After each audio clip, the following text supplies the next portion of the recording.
Weren't you with Dad?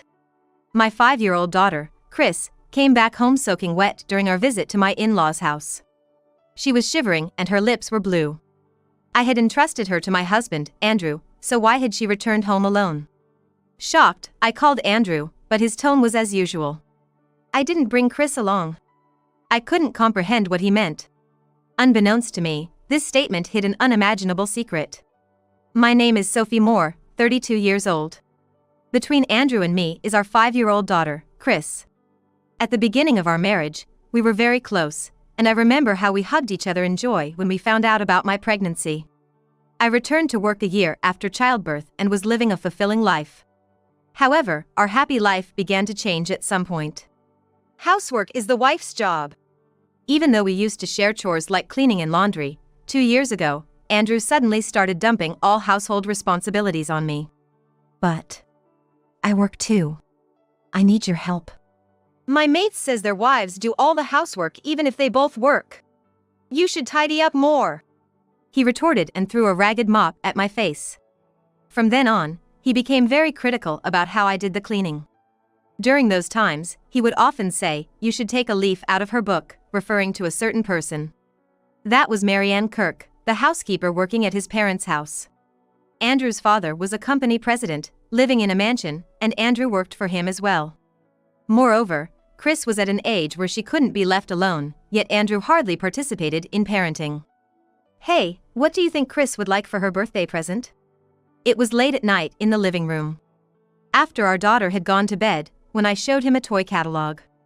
However, he barely glanced at the cover before setting it aside. "Why do we have to think about such bothersome stuff? She's our daughter, aren't you a bit cold? Kids get bored of things so quickly, it's just a waste of money." Andrew then threw the catalog into the trash and stormed off to his room, yelling, "I'm not spending a dime on it." I felt as though he was denying our daughter, and I wanted to confront him. However, Chris woke up saying, "Mommy, I need to pee," so the conversation about the birthday present was left unfinished. We never found the right moment to talk again, and in the end, I bought something recommended by a toy store clerk with my own money. I'll tell Chris it's a present from both Mom and Dad.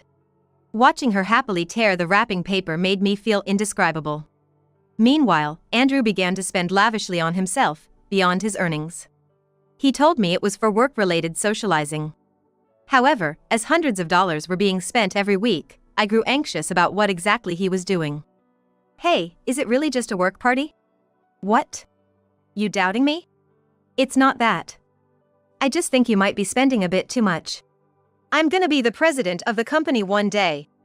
I'll pay it all back then, so don't be so petty." Andrew wouldn't listen at all, and he continued to use the credit card, putting our finances in jeopardy without my income. This is how I started to feel frustrated with my husband. However, given our different backgrounds, I couldn't bring myself to blame Andrew entirely. Maybe it's inevitable he thinks housework is for women, considering his mom was a stay-at-home mom. My husband, being the heir, might have his own struggles that I can't even imagine. Until he understands that women work too, I decided to be patient. I resolved to support him as much as possible until he becomes a great CEO like his father and feels more settled. Time passed, and one mid-March Sunday came around. It was my mother-in-law's birthday, and we had a tradition of celebrating it at my in-laws' house every year. Their home is about a 15-minute walk at an adult's pace straight down the road from ours. However, with Chris, it could take more than double that time since she always wants to stop at the park on the way. Also, it had become customary to stay over the night before on such special occasions. "I can't wait to see Grandpa and Grandma." Chris always looked forward to visiting them. But, on the Saturday before my mother-in-law's birthday, just as we were about to head to my in-laws' house with our bags, I got called into work. "Mommy, got to work. Should we go to Grandma's house tomorrow?"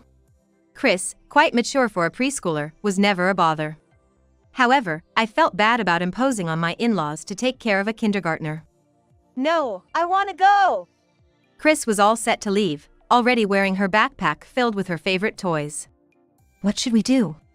"If we stay, I'll have to take care of her, right? Then, we'll just go to my dad's house by ourselves." "But it'll be fine. I'll talk to them." He called my in-laws without waiting for my reply, starting to explain our situation. I wanted to say thanks to my in-laws at least, so I borrowed Andrew's phone. I'm sorry for imposing Chris on you. We're family, no need for formalities. Thank you. With the housekeeper there and Andrew accompanying her, there's not much to worry about. Yeah. I thought to myself, my husband isn't cooperative with childcare, yet I made sure not to let that show, maintaining a calm demeanor. Eventually, they left our house afternoon, and I decided to finish up my work and go to my in-laws the next day. I'm off. I quickly got ready to head to the office, grabbing my business bag. At that time, the sky was clear without a single cloud. However, as time passed, the weather took a turn for the worse, and by evening, it started pouring rain as if predicting the future. It's cold. I got home early from work and I arrived at 6 p.m. To heal my fatigue, I was in the midst of preparing a bath to leisurely soak in when this happened. The doorbell at the entrance rang. To my surprise, it was Chris, soaking wet. Chris? Weren't you supposed to go to Grandma's house with Dad? Chris was trembling from the cold, her lips turned blue. Her hands were as cold as ice when I held them. I couldn't get into the house because I didn't have the keys, she said with a quivering voice, but I couldn't grasp the situation. However, seeing how tired she looked, I decided to let her take a bath first. In the meantime, I called Andrew to explain the situation. What's going on here? I didn't bring her to my dad's house. What? I thought you were taking care of her. How would I know? She ran off on her own. Apparently, on the way to my in-laws, our daughter suddenly started fussing, saying she didn't want to go unless mommy was with her. Despite my husband's efforts to calm her down, she defiantly turned back home on her own. However, since it's a straightforward route to our house, and she has walked it several times before, I thought she would be fine alone. So, she headed to my in-laws' place on her own. I thought you'd be busy with work, so I didn't contact you. Wait a minute, didn't you say you were heading to your parents' house right after lunch? It was 6:30 p.m. by then. Thinking about it, it didn't make sense for Chris to be on her way to my in-laws at that time. I had some errands to take care of. It got late because I was wrapping those up. I let that slide, but I couldn't accept the fact that he let our daughter come home alone. And she was soaking wet, why didn't you at least give her an umbrella? I tried to. But she said she didn't need it and ran off. But before I could argue, Andrew, who had been rather indifferent until then, suddenly became aggressive. You're too overprotective. It's all your fault she is such a disobedient child. Regardless of how I raise our daughter, she is not spoiled at all. I was infuriated to hear such a thing from my husband, who always neglected our daughter, and I couldn't help but raise my voice. However, he refused to acknowledge his fault and ended the call by saying, "She is safe, so there's no problem," and hung up unilaterally. I tried calling him back, but it seemed he had turned off his phone, and my in-laws' landline was set to voicemail. At this point, I figured the only option was to talk to her, so once things settled down, I called her over. Why didn't you go to Grandma's house today? You were looking forward to it. Her eyes lost their sparkle, and she looked down, slowly opening her mouth to speak. Is that true? I asked, and she nodded deeply. But many questions still remained unanswered. In a short amount of time, I researched everything possible. So that's what it was. And then, from something unexpected, I came to know a shocking truth. This is awful. I can never forgive them. Clenching my fists, I resolved to take revenge on the person who had put my daughter through such an ordeal. I then called my in-laws and said, I'll be bringing Chris over tomorrow, and spent a sleepless night filled with anger. The next day, I visited my in-laws' house. It was 8 a.m., a time when even the housekeeper hadn't arrived yet. I told my daughter to play in a room upstairs and went to the living room on the first floor where my husband was still sleeping and snoring. We need to talk, I said, waking him up with a nudge. What's the big idea, waking me up so early in the morning? Hey, why do Mom and Dad look so scary? Just sit down. Actually, it was my mother-in-law's birthday today, and I had initially wanted to avoid setting up this meeting. However, sensing something was off over the phone, my mother-in-law suggested, it's better to discuss important things sooner rather than later. I need you to do it quickly. At first, he was full of complaints, but he reluctantly complied after being admonished by his father, who is also the president of the company he works for. Hey, why did she come back soaking wet yesterday? Didn't I tell you? She started fussing halfway through, saying she wanted to go back. Then, what is this supposed to be? I displayed a certain video on the large screen of the TV. What is this? He was visibly shocked, and for good reason. The screen was filled with a scene of him and the housekeeper, Marianne, closely embracing each other in the living room of my in-laws' house like lovers. When did you film this? Actually, this was filmed with a toy camera I had given to her for her birthday. The camera was small and looked like a toy, so Andrew and the housekeeper must have never imagined they were being recorded. Chris didn't fully understand how to use the camera and seemed unaware she had filmed them. I was truly surprised when I stumbled upon this footage while researching. The two in the video paid no attention to the lens. You said you came here in the evening, but you actually left the house right after lunch, didn't you? Well, that's because. And you thought you'd sneak around with her when you knew your parents were out? I can't believe the housekeeper was your affair partner. When they arrived at the in-laws, my in-laws happened to be at the department store because the birthday present they had ordered was being delivered. I had already confirmed this detail over the phone with them. So, you told her to play near the park because she was in the way, and then you locked her out. Who told you that? Chris. I didn't understand what she meant when she said she couldn't get into the house because she didn't have the keys, so I asked her for details. According to her, he didn't respond to the doorbell, and as told, she walked to the park. However, no one came to pick her up, and to make matters worse, it started to rain. She did what? After I told him not to tell anyone. He clicked his tongue and furrowed his brow. The park and our house are very close, and she was able to see the lights on at home and figured I had come back. How could you do such a thing while our daughter was around? Before being expelled from home by my husband, it seems my daughter was captivated by pressing the buttons of the camera. Fortunately, it seems she didn't catch her father's affair in her field of vision, which was really the only silver lining. This was a one-time mistake. I'm sorry. Andrew clasped his hands together towards me. However, I had another ace up my sleeve. Oh, then how do you explain this? I spilled a pile of love letters, apparently from Andrew to Marianne, onto the table. You went through my room without permission? You're the one who said I should clean up more, so I just happened to find it while cleaning every nook and cranny. He frantically tried to gather the pile of love letters, but I swiftly picked up one of them. Let's see, to my beloved Marianne. You call her that? Stop it, please!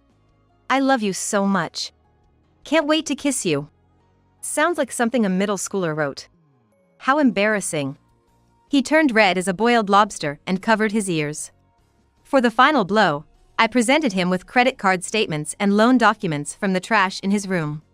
You're allocating a significant amount for purchasing women's branded stuff. Moreover, you've taken on almost an equivalent amount of debt, haven't you? I blatantly matched the numbers on the two documents with my finger.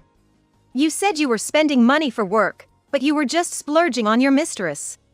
Moreover, tracing back the dates on the love letters and loan documents, the oldest was from 3 years ago. It seems this was not just a one-time mistake.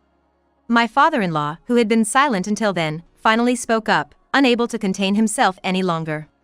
You are despicable. But I can't help it. Marianne is cuter than you, after all. Are you serious? My father-in-law glared at Andrew, but he seemed unconcerned. Marianne thinks of me first, and besides, she has a great body.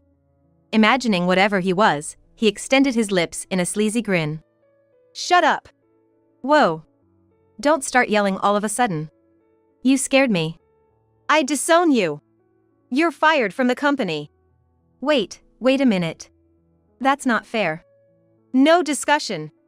My father-in-law, with a face like a demon, yelled at Andrew, and my mother-in-law silently nodded in agreement next to him. He also declared that he would soon dismiss the housekeeper. He pleaded for forgiveness from his parents, but they completely ignored him. Then, he cheekily tried to wrap his arm around my shoulder. Can't you just make nice with my parents? Why should I have to do that? Because you're my wife, aren't you? A wife is supposed to listen to her husband's commands. Don't rely on me only when it's convenient for you. I forcefully pushed away his hand and shoved him away with both hands. I'm planning to consult a lawyer. Are you serious about that? I intend to sue for child support, so be prepared. Come on, rethink this, please. He was disowned by his own parents and fired from his job. He must have thought he couldn't afford to be abandoned by me as well. He repeatedly bowed to me, sweating profusely. Please, don't abandon me. Suddenly, he started crying, his face a mess of tears and snot, looking miserable. No matter what you say, it's useless. My mind won't change. I'm so sorry. Please forgive me. Finally, my husband screamed out an apology while kneeling down. But due to my husband's selfish actions, our daughter Chris had to spend time alone in the park, getting caught in the rain and suffering. And he had been betraying our family for years. There was absolutely no room for sympathy for him anymore. I never want to see your face again, nor do I plan to let you see Chris. Goodbye. Oh my God. He remained prostrate on the floor, sobbing, as I left the in-laws' house behind. After that, we got divorced, settling for $1,000 a month in child support. I also sued the housekeeper for $20,000.